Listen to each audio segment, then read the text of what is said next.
Hi friends, welcome to GK world. আজ আমরা এই ভিডিও আলোচনা করব RRB group D cut off নিয়ে। তো এর আগে অনেকজনাই অনেক রকম ভিডিও অনেক জায়গায় দেখেছো ইউটিউবে, এবং অনেক গ্রুপে অনেকজনে অনেক রকম কাট অফ বলেছে, ঠিক আছে। তো আমরা আজকে এই কাট অফটা বলে দেবো তোমাদের। এই কাট অফটা পুরোপুরি পারফেক্ট কাট অফ, ঠিক আছে। তো এই ধরনের কাট অফ অরিজিনালি হবে, এর থেকে অনেকজনা বেশি বলছে, অনেকজনা কম বলছে, সেসব নিয়ে তোমাদের মাথা ঘামানোর কোনো দরকার নেই। আজকে আমরা যেটা বলছি সেটা তোমরা ভালোভাবে দেখে নাও। এই কাট অফটা অনুযায়ী তোমাদের যদি নাম্বার থাকে তো তোমরা অবশ্যই ফিজিক্যাল যে ট্রেনিং ইয়েটা হবে সেটাতে তোমরা অবশ্যই ডাক পাবে, ঠিক আছে। তো কাট অফটা আমরা কী বলছি একবার দেখে নাও। দেখো, আমি প্রথমে একটা সর্বসাধারণের জন্য একটা কাট অফ বলে দিচ্ছি, ঠিক আছে। তো এই কাট অফটা তুমি যে জন্যই পরীক্ষা দাও সেই জনের জন্যই প্রযোজ্য হবে। তো সেটা প্রথমে আমরা একটা কাট অফ তৈরি করেছি, সেটা প্রথমে দেখে নাও। এবং এরপরে আমরা কলকাতা জোন এবং স্পেশালি গুয়াহাটি জোন, এই দুটো জোনের আলাদাভাবে কাট অফ তৈরি করেছি, সেটাও আমরা দেখিয়ে দেবো। তো প্রথমে আমি সিম্পল একটা কাট অফ যেটা তৈরি করেছি সর্বসাধারণের জন্য, সেটা কি দেখো, সেটা হচ্ছে জেনারেল যদি তুমি হয়ে থাকো তাহলে তুমি কত পাবে না, জেনারেল যদি তুমি হও তাহলে এটার কাট অফ হবে। দেখো, প্রথমেই আমি বলে দিচ্ছি তোমাদের, তুমি যদি জেনারেল হও তাহলে তুমি যদি 60+ স্কোর করে থাকো র মার্কস, তাহলে তুমি অবশ্যই মাঠের জন্য ডাক পাবে, ঠিক আছে। যেটা যে কোনোই হোক, ঠিক আছে, যে কোনো জনের জন্য এটা প্রযোজ্য। এবং তুমি যদি ওবিসি ক্যাটাগরি হয়ে থাকো তাহলে কত নাম্বার আনতে হবে, যদি ওবিসি হয়ে থাকো তাহলে তোমাকে অবশ্যই 57 মার্কস অবশ্যই তোমাকে রাখতে হবে, ঠিক আছে। এটা একবারে সর্বজনের আমি জন্য বলছি, এটা একটা কমন মার্কস, ঠিক আছে। এরপরে আমি স্পেশালি কলকাতা এবং আরআরবি এই গুয়াহাটির জন্য আলাদা করে বলে দেবো, তোমরা সেটা তারপরে দেখতে পাবে। তো এটা হলো তোমাদের ওবিসি। এবং এরপরে আছে এসসি এবং এসটি। তো তুমি যদি এসসি হও তাহলে এর কত মার্কস থাকবে সর্বসাধারণের জন্য, না তুমি যদি এসসি হও তোমাকে অবশ্যই 55 মার্কস রাখতে হবে, ঠিক আছে। এটা আমি টোটাল একবারে ইয়েটা বললাম, যেমন তোমার রাঁচি, ভুবনেশ্বর, এইসব জোনগুলোর জন্য বলছি আলাদা করে। এবং তুমি যদি এসটি হও তাহলে তোমাকে কত মার্কস রাখতে হবে।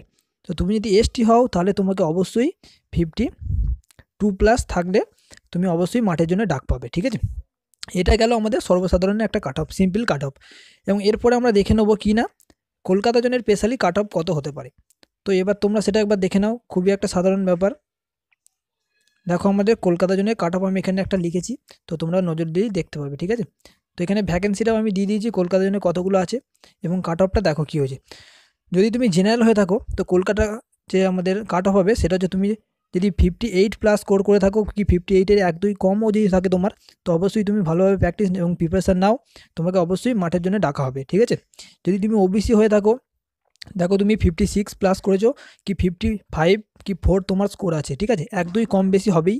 তো সেটা যদি তোমার স্কোর থাকে তো অবশ্যই তুমি প্রিপারেশান নাও এবং ভালোভাবে প্রস্তুতি শুরু করে দাও। এবং দেখো তারপরে এসসি আছে আমাদের।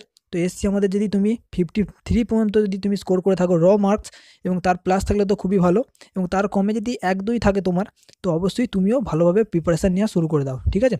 এবং তুমি যদি এসটি ক্যাটাগরি হয়ে থাকো তো অবশ্যই তুমি যদি 50 পেয়ে থাকো বা 50+ থাকলে তো খুবই ভালো।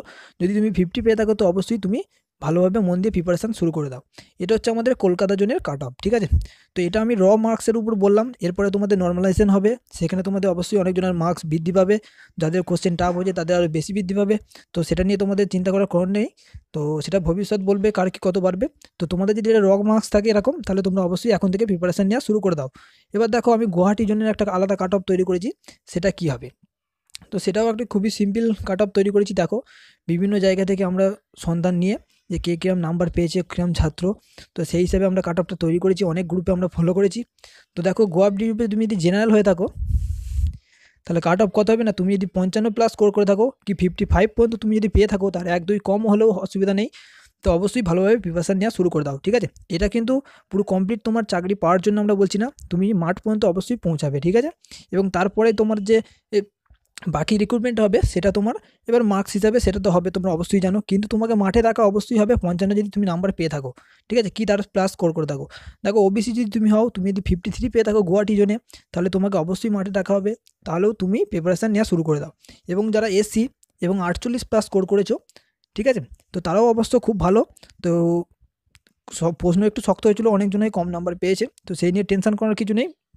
তোমরাও অবশ্যই ভালোভাবে প্রিপারেশান নেওয়া শুরু করে দাও, কারণ নর্মালাইজেশনে তোমাদের মার্কস কিছুটা অবশ্যই বাড়বে, তো টেনশনের কিছু নেই। ভালোভাবে প্র্যাকটিস করো। এবং ধরো যারা এসটি কাস্টের তাদের কি দেখো, তারা যদি 45+ স্কোর করে থাকো তাহলেও অবশ্যই খুব ভালোভাবে প্রিপারেশান নাও, ঠিক আছে, কারণ তোমাদের মার্কস এইভাবেই যাবে। তো এটা হচ্ছে গুয়াহাটি জোনের স্পেশালি মার্কস। তো যার কিরকম মার্কস আছে অবশ্যই আমাকে একটু কমেন্টে জানাতে পারবে, তাহলে আমি আরও একটু ভালোভাবে তোমাদের বলতে পারবো এবং জানবো আরও একটু ভালো করে ব্যাপারটা। এবং তোমাদের যদি এই মার্কসটা আমি যেটা দিয়েছি এটা যদি সত্যিই মনে হয় যে এরকমই হবে, তো অবশ্যই আমাকে সেটাও কমেন্টে জানাবে। এবং নিজের যারা বন্ধু যারা এরকম পরীক্ষা দিয়েছে রেলওয়ে গ্রুপ ডি, তো তাদেরকেও এটা শেয়ার করে দিয়ে জানাতে ভুলবে না, ঠিক আছে। আর তোমাদের একটা কথা আমি স্পেশালি বলি, দেখো রেলওয়ে গ্রুপ ডি পরীক্ষা তো হয়ে গেছে, তো এই নিয়ে তোমাদের বেশি চিন্তা করার কোনো কারণ নেই। তো পরীক্ষা তো হয়ে গেছে, এরপরে তোমাদের নেক্সট যে পরীক্ষাগুলো আছে সেইগুলোর জন্য আরও ভালোভাবে প্রিপারেশান নাও। যদি তোমাদের এই পরীক্ষাটা খারাপ হয়ে থাকে সেই নিয়ে মন খারাপ করো না, কারণ সামনে এখনও অনেক পরীক্ষা বাকি আছে। তো মন দিয়ে ভালোভাবে জোর করে পড়ো, অবশ্যই সামনে তুমি যে কোনো পরীক্ষায় সফল হবেই, ঠিক আছে। তো ভেঙে পড়ার কোনো যুক্তি নেই। এবং সামনে ফুড এসআই পরীক্ষা, ডাব্লিউবিসিএস, আরপিএফ আছে, তারপরে তোমাদের ডাব্লিউবিপি আরম্ভ হয়ে যাবে। তো ভালোভাবে মন দিয়ে পড়াশোনা করো, ঠিক আছে। এছাড়াও দেখবে আমি এই আমাদের চ্যানেলে অনেক রকমের মক টেস্ট দিয়েছি ফুড এসআইয়ের জন্য, তো অবশ্যই সেগুলো তোমরা অ্যাটেন্ড করো। এবং দেখো আমি অঙ্কেরও ক্লাস নিচ্ছি, তো অঙ্ক আমাদের খানকুড়ি পার্ট আপলোড করা হয়ে গেছে, সেগুলো তোমরা ভালোভাবে প্র্যাকটিস করো ফুড এসআইয়ের জন্য, ঠিক আছে। তো মন দিয়ে পড়াশোনা করো, সামনে তোমাদের অবশ্যই সফলতা আসবে। আর কিছু বলবো না, থ্যাংক ইউ, ধন্যবাদ।